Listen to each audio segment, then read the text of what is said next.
సంవత్సరాల తరబడి ఎన్ని మందులు వాడినా మీ మోకాల నొప్పులు తగ్గట్లేదా? ప్రాణ పెయిన్ క్లినిక్ లో అత్యాధునిక చికిత్స.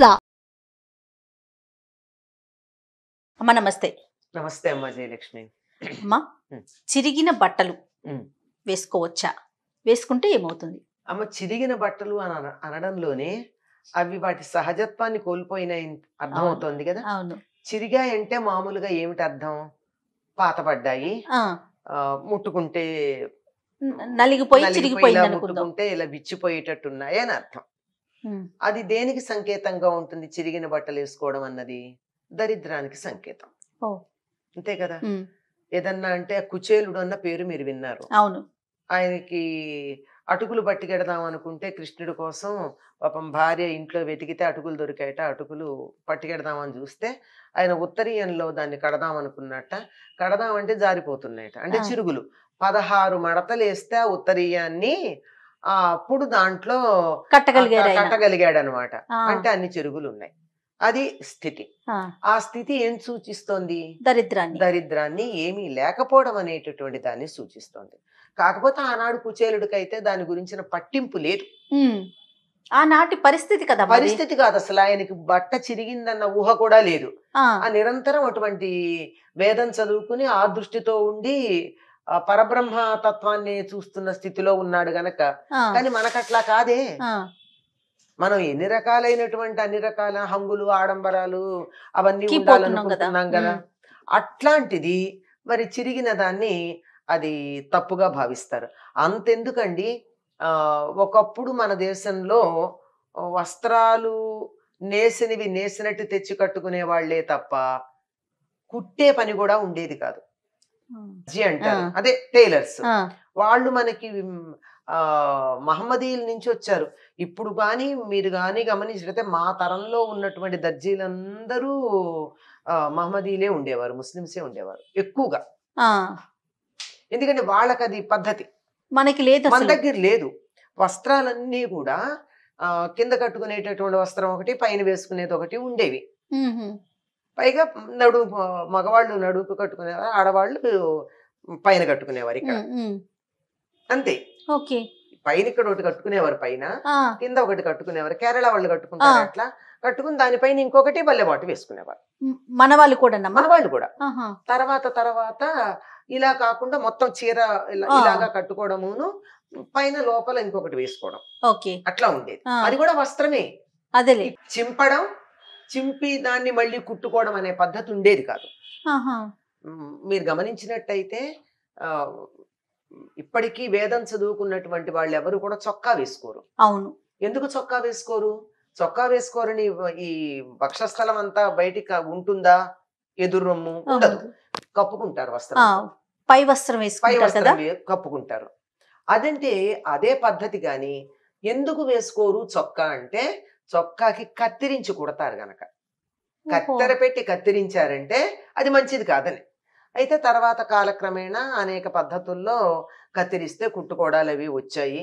ఇప్పటి మా చిన్నతనంలో కూడా పెద్దవాళ్ళు ఎవరు ఒకవేళ బట్ట చిరిగితే దాన్ని కుట్టి కట్టుకునే వాళ్ళు కాదు. చీర చిరిగితే కుట్టి చిరిగిందనుకో, కుట్టి కట్టుకుంటే దరిద్రం. అంటే చిరిగిందంటే దరిద్రం, మరి చిరిగిన బట్టలు వేసుకోవడం అంటే అవును, చాలా తప్పు కదా. అందువల్ల చిరిగింది. తర్వాత అట్లాంటి దాని మీద మంచి ఎంబ్రాయిడరీ చేసి వచ్చేవి. ఆ ఎంబ్రాయిడరీలో లోపల హోల్స్ ఉండేవి. ఆ హోల్స్ ఎట్లా చేస్తారు అంటే, అగరబత్తి దగ్గర పెట్టుకుని ఆ హోల్ చేయడానికి దాన్ని అలా అనేవారు. అదంతా సింథటిక్ కదా. ఇలా అని దాని చుట్టూతో కుట్టడం ఉండేది. అది ఒక్కసారి కొంటానంటే మా నాన్నగారు మమ్మల్ని చాలా కేకలేస్తారు. కాలిన బట్ట కట్టుకుంటావా, ఏం దరిద్రం వచ్చింది నీకు అని.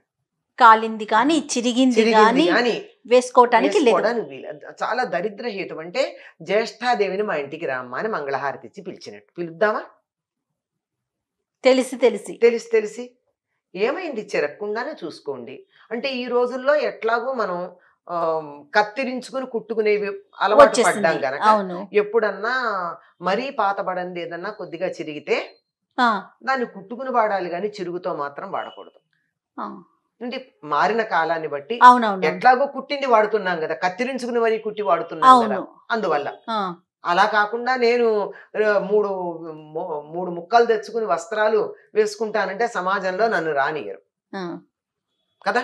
అవును. దాన్ని బట్టి దాన్ని అంగీకరించిన చిరుగు ఉన్నది ఎందుకు వేసుకోవాలి మరి ఇప్పుడు ఇవాళ అదే కదా ఫ్యాషన్ అయిపోయింది కదా. ఏమని చెప్తే నేను చెప్పిన ఈ మాటలన్నీ వింటుంటే ఎంతమందికి లోపల బాధ కలుగుతోందో.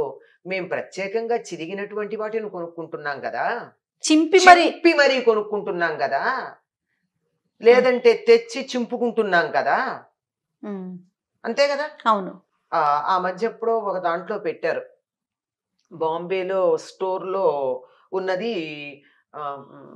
15,000 20,000 ఒక ప్రైజా షర్ట్, దాని ట్యాగ్ పెట్టి అంతా ఒక షర్ట్ ఇలా ఇలా ఇలా ఇలా చిరిగిపోయింది. అంటే కట్ చేసి ఉంది పీసులు పీసులుగా. అబ్బా మన ఇంట్లో ఉన్న పాత బట్టలన్నీ ఈ స్టోర్ కి అమ్ముకోవచ్చు అని చెప్పి ఒకళ్ళు చిన్న ట్యాగ్ లైన్ తో అది పెట్టారు, ఆ స్టోర్ పేరుతో సహా పెట్టారు. Very fashionable the. అంటే ఎలాగైందంటే చింపుకోవడం అనేది ఫ్యాషన్ అయింది. అంటే అన్ని రకాల దరిద్రాలని మనం ఎలా ఆహ్వానిస్తున్నామో వస్త్రాల ద్వారా కూడా దరిద్రాన్ని ఆహ్వానిస్తున్నాం. గన్ షాట్ జీన్స్ పేరు వినుంటారు మీరు. అవునమ్మా. ఇందాక నేను కాలడం గురించి అదే చెప్పా.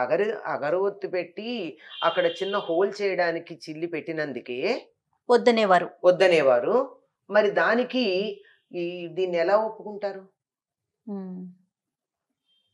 కాజాలు ఒప్పుకునేవారు కాదు. అంటే ఈ ప్లాస్టిక్ బటన్స్ ఉండి కాజాలు పెడతామే, అది కూడా కత్తిరిస్తారు గనక దాని బదులు హుక్కును హుక్కు లూపు పెట్టించుకోండి, లేదంటే బటన్స్ ఉండేవి ప్రెస్ బటన్స్, అవి పెట్టుకోమని చెప్పేవారు మా చిన్నతనంలో. ఇవన్నీ ఇప్పుడు అసలు అవన్నీ మనకి అది లేవనుకోండి, అంతకే జిప్ పెడుతున్నారు సరిపోతుంది, అలాంటివి పెద్ద లేకుండా. కానీ కల్చర్ పూర్తిగా మారిపోలేదమ్మా వస్త్రధారణకి సంబంధించి. ఎన్ని రకాలుగా మారడానికి అవకాశం ఉందో అన్ని రకాలుగా మారింది. 1 2 అని చెప్పడానికి వీల్లేదు. ఎందుకు మారింది అంటే మనకు అన్ని విధాలు మారాం, అందులో ఇది ఒక భాగం. అవును. ఒక సంస్కృతిని తెలియజెప్పేది ఏముంటుందంటే కట్టు బొట్టు, అవును, జుట్టు. కట్టు బొట్టు జుట్టు. బొట్ట అదేంటి తెలీదు, కట్టుకోవడం ఏమిటి తొడుక్కోవడమే, జుట్ట ఇంకా దాన్ని చెప్పేది లేదు కదా. ఇన్ని రకాలుగా సంస్కృతి ఒక ప్రాంతం వాళ్ళు వీళ్ళు అని తెలియజెప్పడానికి ఈ 3 నిదర్శనాలు. ఆ వ్యక్తి యొక్క క్యారెక్టర్ లో బయోడేటాలో సగం తెలుస్తుందమ్మా వీటి బట్టి. ఇప్పుడు బొట్టు ఉంది, ఆ బొట్టు పెట్టుకోకపోతే ఒకటి, పెట్టుకుంటే ఒకటి తెలుస్తుంది. పెట్టుకున్న బొట్టు కూడా ఎట్లాంటిది అంటే ఇప్పుడు ఏదో సరదాగా చిన్నది పెట్టుకోవడం కాకుండా మీరు నామం పెడతారా, విభూది పెడతారా, గంధం పెడతారా, సింధూరం పెడతారా, చాదు పెడతారా, దీన్ని బట్టి వీళ్ళు ఏ విశ్వాసానికి చెందిన వాళ్ళు తెలిసిపోతుంది కదా. బొట్టు పెట్టుకోకుండా బయటకు వచ్చారంటే పూర్వం ఇంకా స్నానం చేయలేదు లేదా సూతకంలో ఉన్నారని తెలిసేది. ఇప్పుడు అసలు ఆ తేడా లేవు. అంటే ఒక మనిషి యొక్క విషయాలలో సగం వారి యొక్క ఆహార్యం బట్టి తెలుస్తుంది. ఆహార్యం అంటే మేకప్, ఆ మేకప్ బట్టి తెలుస్తుంది. దాంట్లో ప్రధానమైనటువంటి వస్త్రం ఇప్పుడు ఎలా తయారైందంటే ఏమిటో వలువలు విలువలు 2 పోయినవి, తగ్గాయి. అవునమ్మా. వలువలు విలువలను ఇస్తాయి, ఆ రెండిటిలో కూడా పతనం అన్నది మనకి ఇప్పుడు బాగా కనపడుతుంది. చిరిగినది పరిస్థితుల్లో వేసుకోకూడదమ్మా. ఆ గన్ షాట్ ని మనం ఏం అనలేము, వేలు పెట్టి కొనుక్కుంటున్నారు, వాళ్ళ సంగతి వదిలేసేయండి. ఎందుకంటే మనం మాట్లాడకూడని విషయాల్లాగా అయిపోయినాయి. కానీ మన వరకు మనం పాటించదగింది చిరిగినవి వాడకుండా ఉంటే చాలు. తప్పకుండా అమ్మా. నమస్తే. సుమన్ టీవీలో మీ పర్సనల్ అండ్ బిజినెస్ ప్రమోషన్స్ కోసం కింది నెంబర్కి కాంటాక్ట్ చేయండి.